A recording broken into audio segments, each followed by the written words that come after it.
So this is a video about solving and graphing absolute value inequalities. Let's take a look at an example, right, that says the absolute value of x must be less than 5. What does that even mean, right? Well, remember from the previous lesson that an absolute value is the number of units away from 0. So this is saying that x, right, the absolute value of x must be 5 units away from 0 or less. So if I have 0 here, actually I can't be 5 units away from 0, right? I have to be less than 5 units away.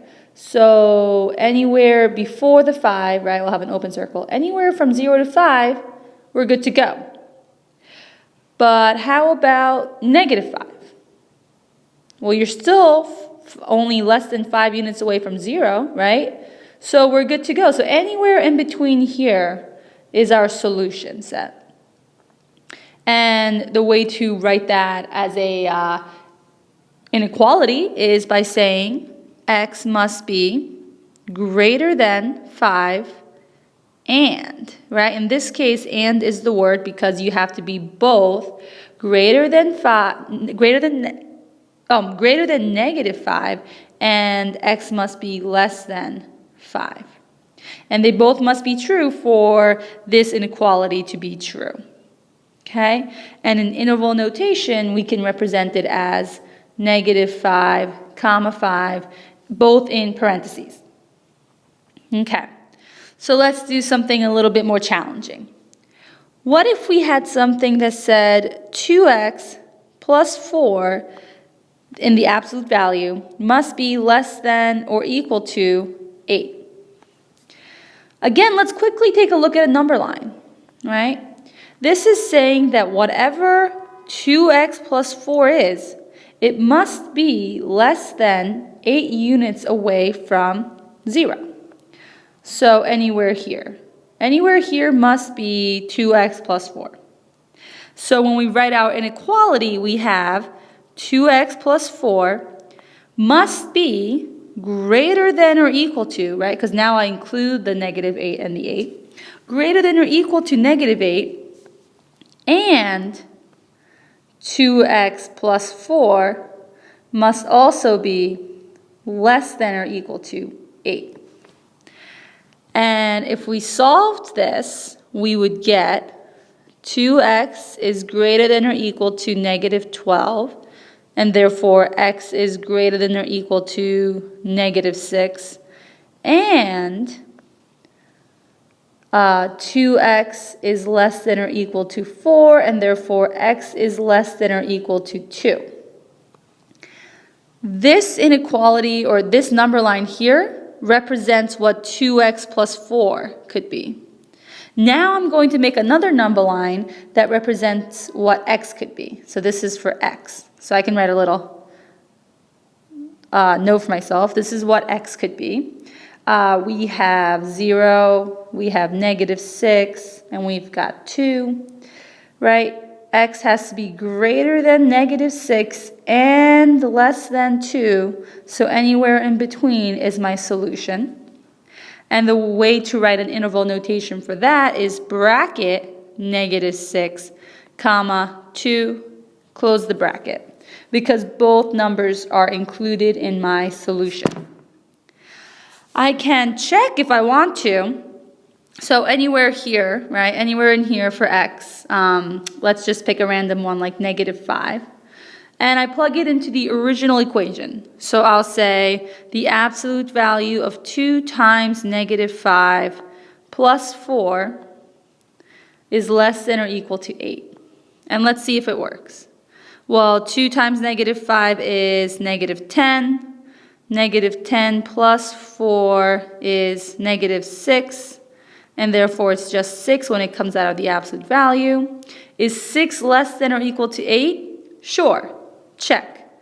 And you can definitely check with any number in here, and it should work. But you don't have to check all the numbers, obviously. But it's always nice to do a quick check to make sure you're in the right range, and we're all set to go. Let's take a look at another example.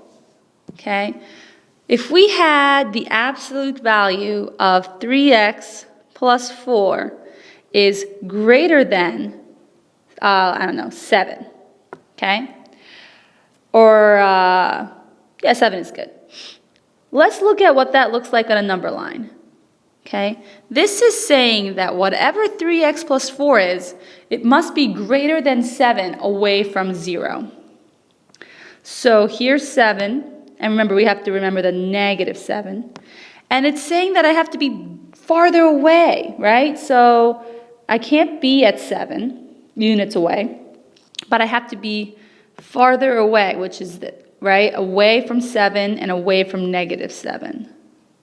So these are my solutions, right? So if I write as an inequality, it's saying that whatever 3x plus 4 is, if I do the first one right here, must be less than negative 7. Or, see how now the word is or, because both of these are good to go. 3x plus 4 could be greater than 7. And then now we're just going to solve it the way we've always solved it, right? We're going to subtract 4 from both sides. We get 3x is less than negative 11, x is less than negative 11 over 3, or 3x is greater than 3, right, because I subtract the 4, and then x is greater than 1. And then now I'm going to graph on a number line for my x. Remember, this number line is just for the 3x plus 4. Now I'm graphing the number line for x. I'm going to have a 0. I'm going to have negative 11 over 3, which you should know it's about negative 4, right? It's a little less than negative 4. Or a little more than negative 4, I should say. And then x is greater than 1. So if I graph that, I get x is greater than 1, so it's going to the right, and x is less than negative 11 over 3. So if I checked any of these, I can check over here, or I could check over here, and it should work in my inequality. So let's just pick one. Let's pick like negative 10, right, which I know is definitely left of negative 11 over 3. So if I chose negative 10, I plug it back into the equation, and I'll say the absolute value of 3 times negative 10 plus 4 must be greater than 7. So let's see. I get negative 30 plus 4, which I know is negative 26, but it's in an absolute value. So it's just going to be 26 is greater than 7. Is 26 greater than 7? Sure, check.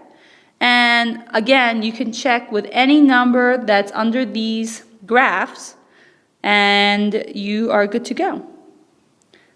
Oh, I forgot to write my answer in interval notation. So it's going to be negative infinity, comma, negative 11 over 3, or 1, comma, infinity. And these are the ways to represent this solution. So right now I'm going to give you a few examples, and you can definitely pause the video if you think you're ready to give it a try. Here we go. Example 3. It's going to be the absolute value of 10 minus 2x must be less than or equal to 12. Okay, if you want to pause it, go for it. But if you want to just follow along for one more, let's go. So again, I'm going to quickly graph what that looks like for me. 10 minus 2x must be less than or equal to 12, right? So it has to be less than 12 away from 0. So it's 0, 12, negative 12. I can be 12 away this time, right, because of the equal sign. And anywhere in between, I am good to go.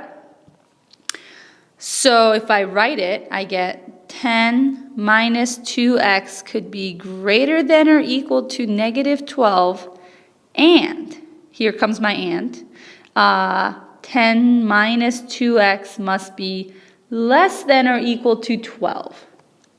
Okay, go ahead and solve this, right? We subtract the 10, we get negative 2x is greater than or equal to negative 22.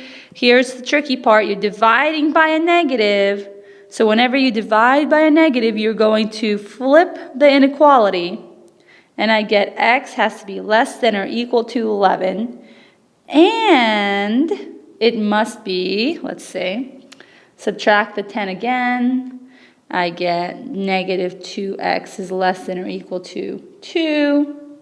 I'm going to divide by a negative again, so I'm going to flip the inequality and get x is greater than or equal to negative 1. So now I'm going to graph this, right? I'm graphing what x could be. So we have 0, we have negative 1, we've got 11. X has to be greater than or equal to negative 1 and less than or equal to 11. So anywhere in between here is good to go. And to write the interval notation, you're just going to do bracket negative 1 comma 11 bracket. And that's it. So go ahead if you want to do a quick check. We can even check 0, right? Let's see if 0 is part of my solution. I can go up here, plug in 0. I can say 10 minus 2 times 0 is less than or equal to 12. I get 10 is less than or equal to 12. That's just 10, and it works. So you can check any number. If it works, you're good to go, and you are done.